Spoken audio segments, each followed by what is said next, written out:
Wakil Ketua DPR RI Adis Kadir meralat pernyataannya terkait tunjangan beras untuk anggota dewan. Nah, ia mengaku sempat salah sebut jumlahnya yang mencapai 12 juta rupiah per bulan. Nah, yang benar jumlah tunjangan beras untuk anggota DPR RI itu ya hampir sekitar 300 ribu rupiah per bulan. Seperti saya sampaikan, tunjangan beras itu tidak ada kenaikan sejak tahun 2010, itu sebesar 200 ribu kurang lebih per bulan. Jadi itu saja yang ingin saya klarifikasi. Jadi saya sampaikan tidak ada kenaikan gaji, yang ada memang hanya tunjangan perumahan yang sudah dianggarkan sejak tahun lalu, itu karena rumah dialihfungsikan oleh Sekretariat Negara. Sementara itu, Wakil Ketua Komisi 3 DPR Ahmad Sahroni merespons soal tunjangan DPR yang belakangan menjadi sorotan publik. Sahroni bilang tunjangan rumah senilai 50 juta rupiah justru lebih efisien daripada anggota DPR mendapatkan fasilitas rumah dinas. Menurut Sahroni, laporan dan penghitungan dari Setjen DPR, biaya pemeliharaan rumah dinas per tahun jika bisa ditotal ini mencapai ratusan miliar rupiah. Jauh lebih mahal daripada memberikan tunjangan cash atau tunai sebesar 50 juta rupiah. Menanggapi kenaikan sejumlah tunjangan yang jadi sorotan, Sahroni bilang anggota DPR pun tetap memberikan perhatian kepada masyarakat. Karena biaya perawatan itu tak terhingga. Ya, banyak rusak AC lah, perlengkapan di dalamnya. Kenapa waktu itu banyak yang kasih masukan lebih baik dikasih tunjangan tunai, di mana tidak memberatkan negara agar posisinya tidak anggaran negaranya tidak terganggu. Jadi jangan dilihat karena nilai uangnya fantastis nih, enggak, itu biasa sebenarnya. Cuman kan ada orang yang nggak senang, gila DPR semau-maunya gitu, dapat duit seenak-enaknya ngelakuin hal enggak. Kita orang adalah perwakilan yang dinamai adalah pejabat publik yang juga digaji oleh masyarakat, uangnya pasti kembali ke masyarakat.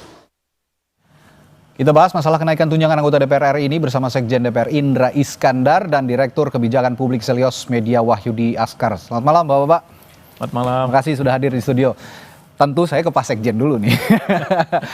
Pak Sekjen, yang jadi dasar sebenarnya, ini jadi pertanyaan publik sekarang gitu ya, yang jadi dasar untuk menaikkan tunjangan anggota dewan gitu ya, alih-alih menghemat, karena kan misinya pemerintahan Prabowo kan efisiensi. Tapi ya ini jadi pertanyaan publik, efisiensi dinaikkan tunjangan nih para anggota DPR, apa sih alasan yang paling mendasarnya gitu loh? Ya, mungkin yang pertama saya sampaikan bahwa ini kajian ini bukan diputuskan di pemerintahan Pak Prabowo ya. Prabowo. Ini diputuskan dulu keluar peraturan ini dari Menteri Keuangan itu tanggal 19 Agustus 2024. Oke. Jadi kajian ini sebenarnya dari 2 tahun lalu ya, melihat berbagai kondisi rumah di Kalibata khususnya itu yang khususnya yang bocor gitu ya. Kemudian hampir setiap hujan itu pasti air naik walaupun setinggi lutut lah. Gitu. Oh, ini buat kita bicara tunjangan tempat tinggal ya berarti ya? Ya, tunjangan tempat tinggal gitu ya tadi ya. Tunjangan tempat tinggal dulu ya. Karena tadi menyebut istilah ada kenaikan tunjangan cuma itu, karena yang lain nggak ada yang signifikan, nggak ada yang naik dan nggak ada yang kenaikan. Hanya semua basisnya tetap pada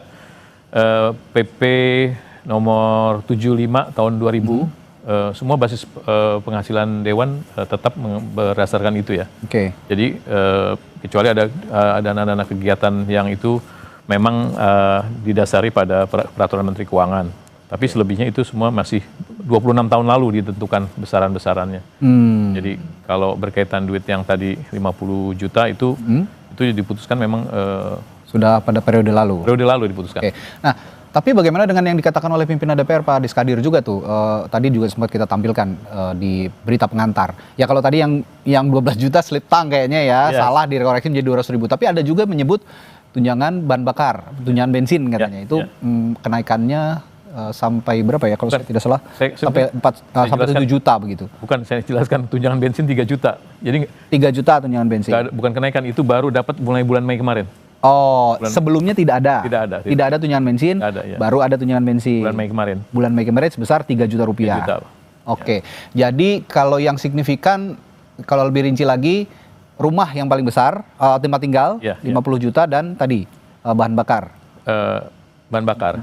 Untuk bensin baru ada bulan Mei kemarin 3 juta rupiah. 3 juta. Selebihnya tidak ada kenaikan tunjangan lain? Tidak ada tunjangan lain. Oke, saya ke Bung Media dulu. Ya kalau kemarin dikatakan oleh Pak Adis ya tentu semua kaget gitu kan, 12 juta untuk beras bisa satu RT, bisa satu kecamatan kayaknya kalau ngomong 12 juta, ternyata hanya 200 ribu rupiah. Dan tadi juga sudah diklarifikasi untuk tunjangan bahan bakar hanya 3 juta, namun yang besar ini 50 juta. Yang jadi sorotan tetap nih tempat tinggal. Gimana Mas Media lihat nih? Iya, soal tunjang menunjang ini ya Mas. Tunjang menunjang Jadi, nih. ada dua mazhab. Politisi itu digajinya seperti apa? Mazhab pertama itu mazhab konstitusional. Ya. Kayak di US, kenaikan itu hanya bisa terjadi setelah term anggota legislatif kalau di kita ya. Kalau di Australia itu ada komisi independen. Ya. Di Indonesia ini aneh. Gaji ditentukan oleh undang-undang, Oke. tapi tunjangan-tunjangan ini ditentukan oleh menteri. Oke. Nah, disinilah potensi abuse-nya. Ada potensi penyuapan secara legal yang mungkin saja terjadi antara eksekutif terhadap legislatif. Ya tadi akhirnya tunjangan terus diberikan setiap tahun. Oke. Jadi tunjangan-tunjangan ini nanti mohon dikoreksi ya Pak ya. Ada puluhan tunjangan-tunjangan, anak, istri, beras, bensin ya. Tunjangan komunikasi. Ada lagi. Dan menurut saya ini irasional. Dalam kondisi ekonomi kita hari ini, masyarakat dipaksa bayar pajak lebih banyak, belum dibone dan yang lain-lain. Jadi ini melukai perasaan publik. Dan atas dasar ini saya kira pemerintah termasuk juga DPR harus melihat ini sebagai kritik yang konstruktif. Begitu. Ya, nah kalau begitu tadi kan Mas Medi juga mengatakan ini melukai perasaan publik. Iya, saya paham betul karena kita tahulah Pak Indra ya. Di daerah-daerah banyak sekali protes kenaikan pajak, di Pati, di Jombang, lalu di Cirebon. Ini banyak sekali di Bone juga terjadi kemarin itu. Nah, apa yang bisa dilakukan oleh Sekjen dengan komunikasinya juga dengan pemerintah? Apakah akan mereview lagi tunjangan-tunjangan ini mengingat kalau kata Pak Indra ini kan ditetapkan di periode lalu, ya sudah, kalau sekarang sudah terlanjur ditetapkan, ya apa ada review untuk ya mengefisienkan diri lah anggaran-anggaran yang dikeluarkan oleh DPR? Apa ada langkah yang bisa atau ada anggaran-anggaran yang bisa dipangkas gitu. Saya tapi tanyakan itu setelah jeda ya Pak. Saya mau iklan dulu nih. Setelah jeda kami akan tanyakan ke Pak Indra. Tetaplah bersama kami di Sapa Indonesia Malam.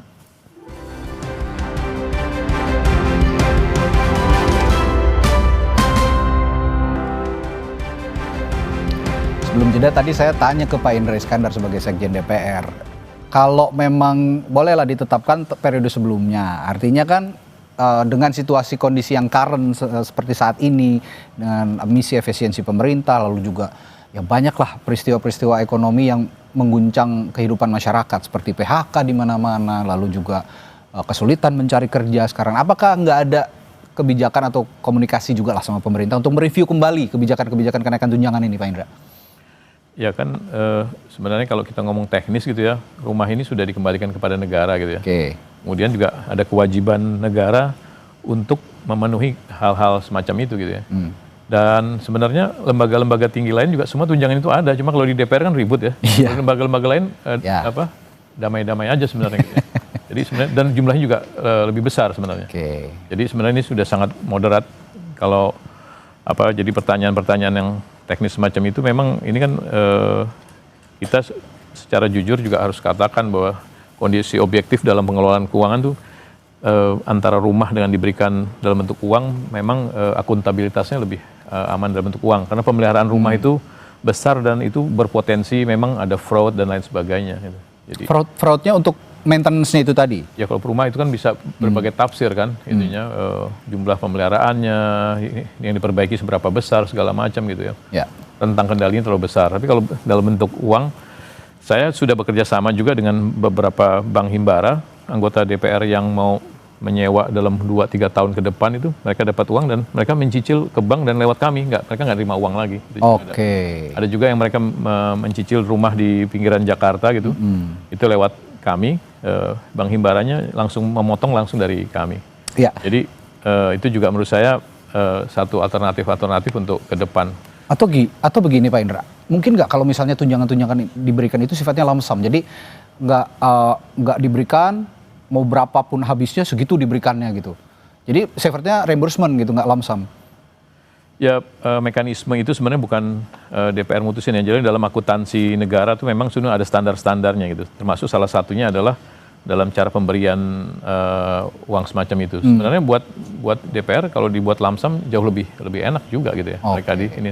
Tapi risiko kalau lamsam juga harus sesuai dengan ini juga standar harga yang fair gitu kan. Sebenarnya ini kan juga kami juga dulu menggunakan survei, menggunakan konsultan ya untuk besaran-besaran itu, dan yang memutuskan Kementerian Keuangan bukan DPR yang memutuskan itu. Ya, oke. Bung Media gimana kalau kata Pak Indra ini sebenarnya udah menahun ya. Tadi komponen yang selain rumah dan tunjangan apa tadi yang baru bensin ya, itu sudah menahun 26 tahun. Jadi ya wajar saja ada seperti ini. Salah satunya tadi rumah, alasannya karena maintenance-nya itu jauh lebih mahal. Ini sebenarnya sempat heboh di awal periode, tapi sekarang senyap lagi, muncul lagi sekarang. Gimana nih Bung Media? Ya ini kesempatan yang baik untuk memperbaiki regulasi kita soal ketidakadilan upah ya contohnya. Karena Kementerian Keuangan harusnya lihat data. Sekarang itu kelas menengah itu menghabiskan 800 ribuan per bulan, sekitar itu untuk sewa rumah. Dan ini 50 juta. Berapa kali lipat itu. Dan ini mencederai keadilan saya kira dalam kondisi ekonomi hari ini. Itu yang pertama. Yang kedua, kalau boleh usul solusi ke depan yang konstruktif ya. Yang pertama, nggak usah lagi aja tunjang menunjang ini. Satu gaji saja. Semua tunjangan, gaji pokok itu masuk dalam satu plot. Dan kemudian dikenakan pajak. Dan satu lagi mungkin kenyataan menyakitkan yang juga ingin saya sampaikan ya. Gaji pejabat negara, khususnya anggota dewan Pak, itu pajaknya ditanggung oleh negara. Betul. Ya, itu dan yang ini jadi tidak fair. Karyawan swasta itu bayar pajak penghasilan. Dan ini tidak fair. Dan ini bukan dosa sekjen sekarang. Ini dosa lintas generasi. Lintas generasi. Dan Kementerian Keuangan harusnya tahu itu. Dan ini harus kita perbaiki. Ini sangat-sangat tidak adil. Sekarang siapa pekerja yang tidak dipajakin luar biasa hari ini? Dan itu sifatnya regresif. Dan kalau mau memperbaiki penerimaan negara, memperbaiki efisiensi anggaran, mulai dulu dari kepalanya. Kalau kepalanya busuk, di bawahnya juga akan bermasalah. Gitu. Jadi saya kira ini kesempatan yang baik Pak. Saya menitipkan pesan saja sebagai masyarakat biasa. Bapak bergaul dengan anggota dewan, sampaikan ini dan kita nggak pernah tahu. Siapa tahu anggota dewan sekarang berubah pikiran. Saya nggak mau terima tunjangan itu karena hitung-hitungannya Pak, yang 50 juta ini kalau 5 tahun total 1,8 triliun. Ya, dengan sekian banyak anggota dewan ya. Iya, 50 juta ya. Dan kalau DPR mau berkontribusi pada negara, bisa bayarin nombokin kereta Wus yang rugi 1,6 T satu semester tahun ini. Dan itu udah berkontribusi sangat baik untuk negara. Dan kita juga tahu Pak, penghasilan anggota dewan itu kan tidak hanya dari gaji pokok dan mereka juga tahu ada salah satunya pebisnis ya kan. Itu juga mereka masih banyak penghasilan lain gitu. Nah, itu ada ketimpangan upah yang luar biasa di masyarakat hari ini dan saya kira kita mengadu ke dewan dan dewanlah yang merubah ini. Jadi kalau ingin menciptakan keadilan, mulai dari dapur kita sendiri, dapur anggota dewan dulu. Dapur anggota dewan, dapurnya ada di Pak Sekjen nih. Tapi saya paham Pak Sekjen mungkin nggak akan bisa merubah regulasi. Ini Kementerian Keuangan yang harus dikritik.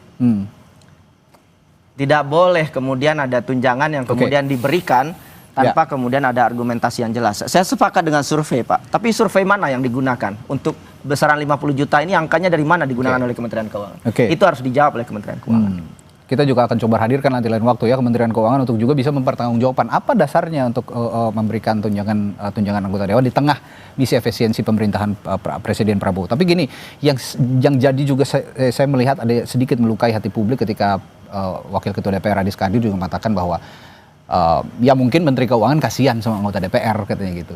Ini kalau ngomong-ngomong kasihan, lebih kasihannya kena PHK gitu loh. Nah ini saya mau tanya ke Pak Sekjen juga, ini pernyataan formal atau pernyataan informal yang memang tidak didiskusikan terlebih dahulu oleh pimpinan DPR dengan Sekjen? Ya tentu di DPR itu kan semua pada dasarnya adalah mempunyai hak politik yang sama untuk bicara ya. Jadi saya kira yang disampaikan Pak Adi tentu dalam konteks dengan teman-teman media itu sebagai kekerabatan lah, menjelaskan itu bukan dalam konteks formal, tapi lebih ketika beliau keluar setelah memimpin paripurna dengan teman-teman media itu kan beliau menyampaikan secara santai kan, itu bukan dalam forum formal. Saya kira kalau dari sisi formalnya mungkin tidak dalam konteks itu sebenarnya. Tapi melalui forum ini saya juga ingin bertanya gitu Pak Indra, kalau nanti misalnya akan ada gejolak begitu, ya sepertinya tidak harus menunggu gejolak ya, karena sekarang juga kita sudah tahu kondisi perekonomian masyarakat bagaimana begitu. Saya kembali tanyakan, apakah ada upaya untuk mendorong para anggota, seperti yang dikatakan Bung Media tadi juga kan, Pak Indra bergaul dengan anggota Dewan, berdiskusi dengan pimpinan DPR. Ya coba ngobrol sama pemerintah, sama Menteri Keuangan. Kalau kata Bung Media tadi, ini justru kesalahannya Kementerian Keuangan. Ada nggak upaya untuk itu? Untuk berdiskusi juga, untuk mendorong untuk diskusi dengan Kementerian Keuangan. Kalau dari sisi kami di Sekretariat Jenderal, secara reguler setiap bulan kami mengevaluasi juga dengan Badan Urusan Rumah Tangga gitu ya. Jadi hal-hal yang harus dilakukan, bagaimana Dewan bisa melakukan tugas fungsi, pengawasan, kemudian legislasinya, dan juga fungsi anggaran itu dilaksanakan dengan baik. Jadi sebenarnya kalau melakukan evaluasi kan, evaluasi bukan berarti kemudian kita ingin terlihat anggota Dewan itu jadi kayak pahlawan kemudian nggak nerima gaji, nggak gitu, nggak juga kan. Karena dalam konstitusi dimanapun negara semua ditempatkan pada porsi yang semestinya gitu ya. Jadi kita juga harus berbicara dalam konteks menempatkan porsi yang semestinya gitu ya. Kalau misalnya bahwa anggota Dewan sudah meninggalkan rumah, ya memang harus pengganti ya gitu. Saya kira itu yang harus Oke, kalau itu yang dipertahankan Pak Indra, memang ya menurut Pak Indra tadi ya sudah layak lah ya anggota DPR itu mendapatkan gaji seperti di negara-negara lain juga mendapatkan gaji dengan yang nominal yang sudah ditentukan. Tapi bagaimana mengkomunikasikan juga kepada publik supaya ini juga tidak menjadi gejolak gitu. Karena ketimpangannya kan terlalu jauh lah anggota Dewan dengan masyarakat biasa misalnya. Ini kan ya namanya juga kehidupan bermasyarakat, ada disparitas si kaya dan si miskin gitu kan. Itu wajar untuk mengkomunikasikan ini supaya juga publik bisa paham gitu bahwa ini anggota Dewan ini layak dengan misalnya menunjukkan kinerja yang lebih baik dari anggota Dewan. Ya saya kira untuk kinerja itu untuk periode sekarang ini sudah sangat cukup baik ya, sampai dengan hari ini ukuran-ukurannya bukan hanya ukuran yang terlihat kuantitatif ya, seperti misalnya 14 RUU undang-undang yang sudah dihasilkan dan beberapa kerjasama dengan negara-negara lain yang sudah diketok gitu ya. Tapi juga misalnya bagaimana misalnya Komisi 8 memperjuangkan ongkos naik haji yang sebesar tertentu, kemudian diturunkan gitu ya. Kemudian anggota Dewan memastikan misalnya di seluruh Indonesia jaringan wifi untuk pelajar ada gitu. Hal-hal yang semacam itu sebenarnya kinerjanya banyak, tapi memang ada satu kelemahan, berbagai kinerja itu tidak tersampaikan ke publik secara baik. Itu masalah komunikasi kan berarti? Ya saya kira tidak tersampaikan ke publik secara baik, sehingga orang melihat DPR by nature kemudian kalau ada sesuatu selalu kemudian dijadikan satu poin untuk dilakukan gugatan-gugatan gitu misalnya. Diskusi kita terakhir ditutup, Bung Media, apa yang mau disampaikan dengan kondisi seperti yang sudah dipaparkan Pak Indra tadi? Iya Pak, saya 3 tahun jadi staf ahli di Senayan Pak, jadi tahu bagaimana tunjangan itu, berapa besaran gajinya, termasuk juga apa yang menghambat kinerja anggota Dewan. Itu satu hal. Tapi menurut saya dengan kondisi ekonomi kita hari ini, kita harus arif begitu ya. Nggak ada ASN yang dapat, mungkin nggak banyak ASN yang dapat tunjangan beras ya. Tunjangan bensin. Apalagi beras sekarang harganya mahal gila-gilaan. Beras harganya mahal. Ini sangat melukai publik begitu. Jadi saya sepakat ada persoalan sistemik dari regulasi kita, itu harus diberubah. Gaji itu cukup satu aja, nggak usah ada tunjangan-tunjangan lagi terus kemudian nambah setiap tahun lewat Menteri Keuangan. Ada potensi abuse di situ gitu ya, konflik kepentingan. Dan saya kira pesan dari masyarakat kan sederhana. Jangan mengais di atas penderitaan masyarakat itu. Mudah-mudahan didengar oleh mudah-mudahan didengar dan memberikan DPR bisa memformulasikan kebijakan yang paling moderat ya di tengah kondisi perekonomian masyarakat yang masih ada jalan. Masih ada jalan. Saya berharap anggota DPR mengambil opsi populis. Tidak menaikkan gaji di tengah kondisi hari ini. It's gonna be something else, Pak. Terima kasih Bung Media, Pak Indra sudah hadir di Sapa Indonesia Malam. Kita sangat hargai keterangan yang disampaikan oleh Sekjen DPR Pak Indra dan juga Bung Media saat ini. Dan solusinya adalah yaitu tadi kita bisa mereview kembali dengan arif gitu dan pola komunikasi yang baik juga kepada masyarakat agar masyarakat tidak tercederai dengan isu-isu seperti ini. Terima kasih Pak Indra dan Bung Media. Saudara, setelah jeda kami masih punya informasi